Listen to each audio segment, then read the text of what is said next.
சொந்தங்களுக்கு வணக்கம். நம்ம ஒவ்வொரு நாளும் ஒவ்வொரு பதிவும் பார்த்துட்டு வரோம்ல.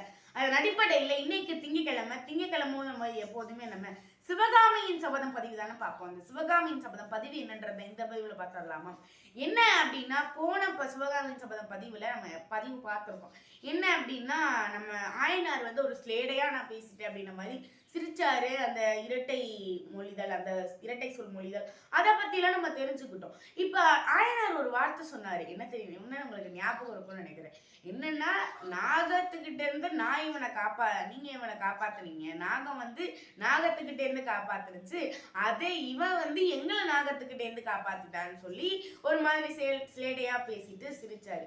இப்ப பரஞ்சோதியா புத்த துறவி நாகத்துக்கிட்ட இருந்து காப்பாத்தினாரு. அது உண்மைதான், விடுங்க. ஆனா இவர் எந்த நாகம் வந்து கொத்த வந்துச்சு பரஞ்சோதி காப்பாத்தினா அப்படின்றது உங்களுக்கே தெரியல தானே. இப்ப என்னதான் அங்க நாகம்னு கல்கி குறிப்பிடுறாரு அப்படின்னா, அந்த இடத்துல வந்து நாகம் அப்படின்றது மதையானை குறிக்குது. மதையானை கிட்ட இருந்து தானே வேலை இருந்து பரஞ்சோதி கூட காப்பாத்தினா. அது கூட சிவகாமி கூட நன்றி கூட சொல்லலையே, அது வேற விஷயம். இப்ப நாகம் அப்படின்னா என்னன்னா, இப்போ ஒரு நாகம் அப்படின்றதுனாலே கொத்துறது, நம்மளை வந்து உயிரை வந்து கொல்றது அப்படின்னு சொல்லலாம். நம்ம தொந்தரவு பண்ணாதான் கொத்தும், அது வேற விஷயம். பட் ஆனா நாகம் அப்படின்றது ஒரு ஆபத்தான ஒரு உயிரினம்னு நம்ம சொல்லலாம். இந்த நாகம் அப்படின்றது எப்படி வேணா வந்து நம்மளை தாக்கலாம். ஆனா வந்து நாகம் அப்படின்றது பாம்பை மட்டும் குறிக்கும் அப்படின்றது கிடையாது. அதாவது நம்ம தாக்க வர எந்த ஒரு விலங்கா இருந்தாலுமே அது வந்து நாகம் அப்படின்னு சொல்லலாம். அதாவது மதையானம் அப்படின்னா நாகத்தோட ரொம்ப மோசமானது. என்னன்னா, அந்த மதையானம் பிடிச்சிருச்சுன்னா, ஒரு சாதுவான யானம் அப்படின்னா அதோட நல்ல விலங்கு எதுவுமே கிடையாது.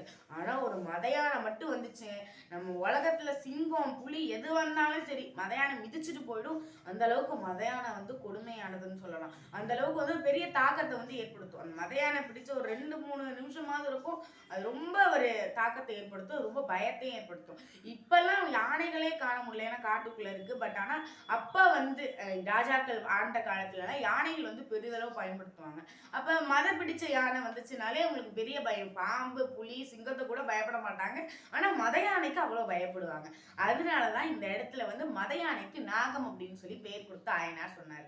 ஒண்ணு இதை சொன்னதுக்கு அப்புறமா என்ன ஆகுது அப்படின்னா, சொல்லிட்டு சிரிக்கிற மாதிரி சிரிக்கிறாரு. எல்லாம் வந்து என்னடா அதை பயங்கரமா சிரிக்கிறாங்க அப்படின்னு சொல்லி ஒரு மாதிரி பாக்குறாங்க. உடனே பார்த்துட்டு ஐயோ ரொம்ப சிரிச்சிட்டோமோ அப்படின்னு நினைச்சிட்டு, சிவகாமி போயிட்டு 2 விருந்தாளிங்க வந்திருக்காங்கன்னு சொல்லி அத்தையை போய் சமைக்க சொல்லிப்போ அப்படின்னு சொல்லி சொல்றாங்க. உடனே அப்படியே அடுத்து புத்தத்துறவிட்டு கேட்கிறாரு. புத்தத்துறவி, உங்களுக்கு ஒன்றும் பிரச்சனை இல்லைல்ல, சமைக்க சொல்லட்டுமா? சாப்பிட்டுட்டு சாவகாசமா இருந்துட்டு போலாம்ல. சாவகாசம் அப்படின்னா இந்த வார்த்தையே இப்பெல்லாம் வந்து கேள்விப்படுறதே இல்லை. ஏன்னா வந்து இப்ப சாப்பிடவே சொல்ல மாட்டேறான்னு வச்சுக்கோங்களேன். வெளியே வராங்களா, என்னங்க அப்படின்னு கேட்டு ஒரு சொம்ப தண்ணி கூட கொடுக்க மாட்டாங்க. தண்ணி கொடுத்துட்டு சரிங்க போயிட்டு வாங்க அப்படின்னு வாசலோட அனுப்பிடுறாங்க. ஆனா அப்ப அந்த மாதிரி கிடையவே கிடையாது. இன்ன வரைக்கும் சில பேர் வந்து வாங்க உள்ள கூப்பிட்டு சாப்பிட்டு அனுப்புறாங்க. ஆனா அப்பெல்லாம் வந்து ஒருத்தவங்க வீட்டுக்கு வந்துட்டாங்கன்னா உள்ள கூப்பிட்டு அவங்களுக்கு சாப்பாடு வச்சு அவங்களுக்கு என்னென்ன உபசரிக்கலாம் பண்ணிட்டு தான் வந்து அனுப்புவாங்க. இப்பெல்லாம் வந்து நம்மளே வேணும்னு போய் கேட்டாலும் உங்களுக்கெல்லாம் கிடையாதுன்னு தடுத்துடுவாங்க. ஆனா வந்து அப்ப நம்ம வேணான்னு சொன்னாலும் மல்லு கட்டி சாப்பிட வச்சுதான் அனுப்புவாங்க. ஒன்று இது கேட்ட உடனே புத்தத்துறவி, ஆமா என்ன நான் வந்த உடனே வரப்பே வந்து நான் முடிவு பண்ணிட்டேன், உங்க வீட்டில் தான் சாப்பிட்டுட்டு இருந்துட்டு போகணுன்னு, நல்லா சமைக்க சொல்லுங்க அப்படின்னு சொல்லிடுறாரு. ஒன்று இதை கேட்ட பரஞ்சோதிக்கு வித்தியாசமா இருக்கு. என்னடா அது வேணாம் தானே சொல்லுவாங்க எல்லாரும், இன்னும் இவர் வேணும்னு கேட்கிறாரு. சரி போ, எதா இருந்தாலும் பரவாயில்ல, வயிற்று பசிக்கு ஏதாவது உணவு கிடைச்சா போதும் அப்படின்ட்டு பரஞ்சோதி உட்கார்ந்துருக்கான். உடனே சிவகாமி வந்து போயிட்டு அந்த 2வது கட்டுக்குள்ள நுழையிறா. அதாவது இப்போ வந்து நம்ம வீடுகள் எல்லாமே வந்து செங்கக்கல் வச்சு ஒரு மாதிரி கோர்வையா கட்டியிருக்காங்கல்ல. ஆனா அப்ப வந்து நீளமாகவோ இல்ல நெட்டாகவோ ஒரு கட்டு 2வது கட்டு 3வது கட்டு அப்படின்னு ஒரு ரூம் மாதிரி பிரிச்சிருப்பாங்க. இப்பெல்லாம் வந்து அவ்வளோ ரூம் எல்லாம் கிடையாது. ஆனா இப்ப ஹாலும் குட்டியா இருக்கும், எல்லாமே ஒரு கட்டுன்னு தான் சொல்லுவாங்க. நம்ம ரூம்னு சொல்றோம்ல, அதுதான் இப்ப வந்து கட்டுன்னு சொல்லுவாங்க. இந்த கட்டு அப்படின்றது சமய கட்டு, அப்புறம் வந்து 2வது கட்டு 3வது கட்டு அப்படின்னு சொல்லுவாங்கல்ல. இந்த இப்படி நுழைஞ்சிட்டு போகும்போது 2வது கட்டுக்குள்ள நுழைகிறா சிவகாமி. இந்த அறையை விட்டு போய், இந்த ஹாலை விட்டு போய், அதாவது இந்த பால்கனியை விட்டு போயிட்டு அங்க 2வது கட்டுக்குள்ள நுழையும் போது இந்த புத்தத்துறவி சொல்றாரு, ஆயனார் சொல்றாரு, என்ன உங்க பொண்ணு ரொம்ப பண்றா, ஒன்றும் சரி கிடையாது, நடவடிக்கை பேச்செல்லாம் சரி கிடையாது, ஒருவேளை இது காமதேவனோட வேலையா கூட இருக்கும், அதனால பார்த்து வச்சுக்கோ உங்க பிள்ளைய அப்படின்னு சொன்ன உடனே இதை கேட்ட ஆயனாருக்கும் ஒரு மாதிரி ஆயிடுது. இது 2வது கட்டுல இருக்கிற சிவகாமிக்கு கேட்டு போயிடுது. உடனே இவளுக்கு சரியான கோமாச்சு.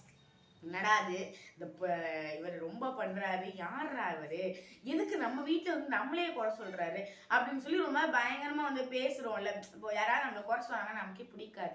ஆனா சில பேர் குறை குறைய வந்து ஏத்துக்கிறவங்களும் இருக்காங்க, ஏத்துக்காதவங்களும் இருக்காங்க. ஆனா இப்ப வந்து சிவகாமி வந்து இந்த குறைய ஏத்துக்க முடியாத ஒரு சூழ்நிலை. இவரு ஏன்டா நல்லா இருக்கு புத்த துறவியும் எல்லாம் சொல்றதுக்கு வெக்கமா இல்ல அப்படின்னு சொல்லி திட்டிட்டே போறா புத்த துறவிய. திட்டிட்டே போயிட்டு ஒரு 3வது கட்டுக்குள்ள நுழைஞ்ச உடனே ஒரு அழகான ஒரு பறவைகள், விலங்குகள் அப்படின்னு செல்ல பிராணிகள் வளர்க்குற ஒரு இடம் இருக்கு. அந்த இடத்துல வந்து பறவைகள்லாம் சடசடன்னு பறக்குது. உள்ள போனோடனே ஒரு மகிழ்ச்சியில துள்ளுன்னு சொல்லுவாங்கல்ல, இந்த மாதிரி என்ன அழைச்சிட்டு போவாளா, என்ன அழைச்சிட்டு போவாளான்னு ஒண்ணுக்கு ஒண்ணு அழகழகா பார்த்துக்கிட்டு பறந்துகிட்டு இருக்கு. பறந்துட்டு இருந்தோடனே கீழே விலங்குகள்லாம் ஏ அப்படின்ட்டு அப்படியே சிவகாமியே உற்று நோக்கி பாக்குது. பார்த்த உடனே சிவகாமி சொல்றா, எல்லாரும் அமைதியா இருங்க. சும்மா நான் வந்துட்டே மகிழ்ச்சியா இருக்கீங்க. என்னைக்கும் நான் உங்களை கூட்டு போறது கிடையாது. இன்னைக்கும் நான் ரதியை தான் கூட்டிட்டு போறேன். போங்க நீங்க எல்லாம் உட்கார்ந்துருங்க அப்படியே அப்படின்னு சொன்ன உடனே இந்த ரதி அப்படின்ற ஒரு மான்குட்டி, அந்த மான்குட்டி பேர் தான் ரதி அப்படின்னு சொல்லுவாங்க. இந்த ரதி வந்து என்ன பண்ணுது அப்படின்னா கூட்டிட்டு போறா. கூட்டிட்டு போயிட்டு அங்க அத்தை கிட்ட சமைக்க சொல்லிட்டு ஒரு குளத்துக்கு போறா. அந்த தாமரை குளத்துக்கு போயிட்டு அங்க யாரோ ஒருத்தவங்க குதிரையை பிடிச்சிட்டு ஒரு வீரரா வீரரா ஒருத்தர் யாரோ வந்து அந்த குளத்துக்கு நேரா அந்த கண்ணாடி, அந்த குளத்துல தெரியும்ல அந்த கண்ணாடி பிம்பம் அந்த மாதிரி இருக்குது. எந்த ஒரு யாருடைய பிம்பம், இந்த தாமரை குளத்துல யாரு வர போறாங்க, யாருதான் அது? சரி இவ்வளோ பறவைகள் இவ்வளோ விலங்குகள் வந்து ஆயனார் வருமானத்துக்காண்டி வாங்கி வச்சிருக்காரா, இதை எதுக்கு தான் வாங்கி வச்சிருக்காரு? வீட்டுக்கு பின்னாடி குளம் வேற இருக்கு, இது யாருக்காக வாங்கி வச்சிருக்காங்க?